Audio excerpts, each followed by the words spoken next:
All right, welcome back. Chiamaka is here to give us some communication tips. Chiamaka, welcome to the museum. I was Thank told you we so have just 2 much minutes to for wrap up this. Oh, wow. So let's continue our last series. We're talking about the CBT. CCD, talking about the 3 common mistakes we make when it comes to making our business presentations. So and just a recap. Yeah. The C for complacency, thinking that, okay, I know it, I can do it, and then you don't do any extra work to get ready.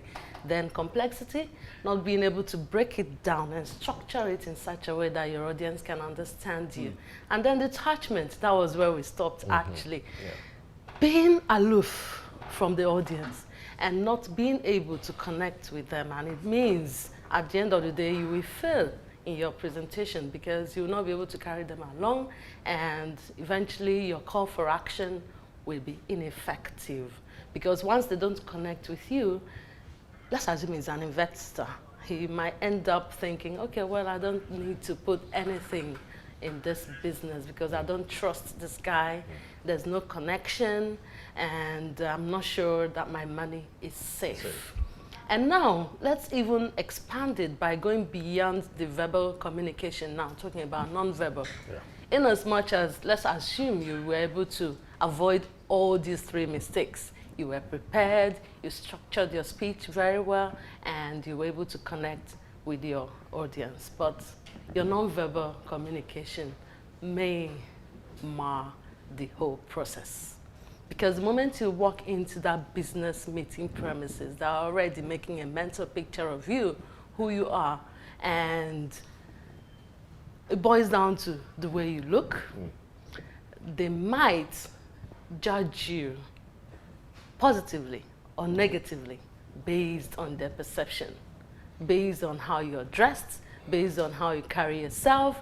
And so we also begin to understand that etiquette and manners matter a lot too. So you don't just say, okay, well, I know all of these mistakes and I can avoid them, and then you dress shabbily and then you walk in without being courteous to anybody, and you think that for the mere fact that you can speak very well and make your presentations accurately with your facts and figures would earn you that, yes, it might be difficult. So it's a total package at the end of the day. So, but let's look at these non-verbal cues. How careful can you be, even when it comes to the feedback?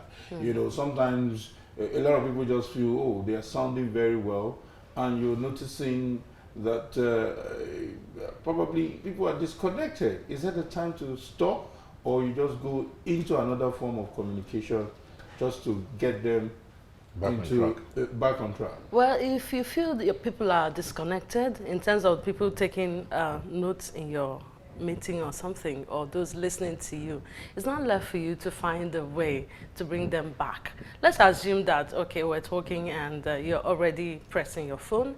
It means that you do not feel you're part of this meeting. So it's not left for me to find a way to get you into the meeting. I can direct a question to you.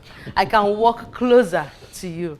I can even decide to come up with a demo, and I ask you to come and do this for us. Make it interactive. At that moment, once that interaction is going on, everybody believes that, yes, this is for us and we must be involved. So that's a great way. Another way to achieve that is through eye contact. Because when, of course, some of us say that we're asked to look up the ceiling, so we don't get jittery when talking to people in a crowd. Sometimes they say look at people's heads, don't look at their faces, look at their heads. It doesn't work. Maintain eye connection. Because if I'm talking and I'm looking at you, you believe, okay, I'm talking directly to you. But if I'm talking and probably I'm looking elsewhere. Our cultural belief where they say don't look at your elders in the eye. Well, it depends. How do we move away from that stereotype? Yes, we have to. But of course, we also have to bear in mind cultural communication. We don't have to throw it out of the window. So it behoves you to know who you are talking to. That's where the first process comes in, being prepared and not being complacent.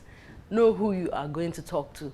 where are they from? What is their psychographical and demographical makeup?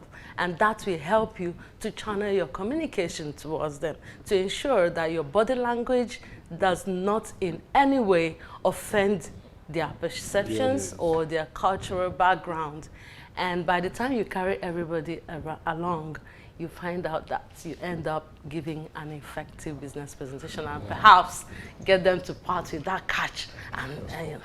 So. All right, Chiamaka, thank you. Thank you so much for this perspective to communication skills. Welcome. Thank you so very much. Thank you for having me. We're told that Jide is it Jide on your, one of them is out there waiting to talk to us about sports. I wish I could pay for this master class you just gave to us. Yes. You can always do that. We do it every Thursday online. So my students are even waiting for 10 o'clock. Interesting. Thank you so much. That was Chiamaka.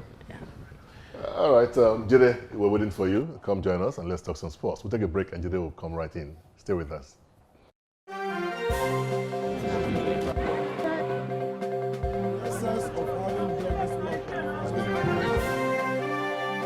You say something, you say no.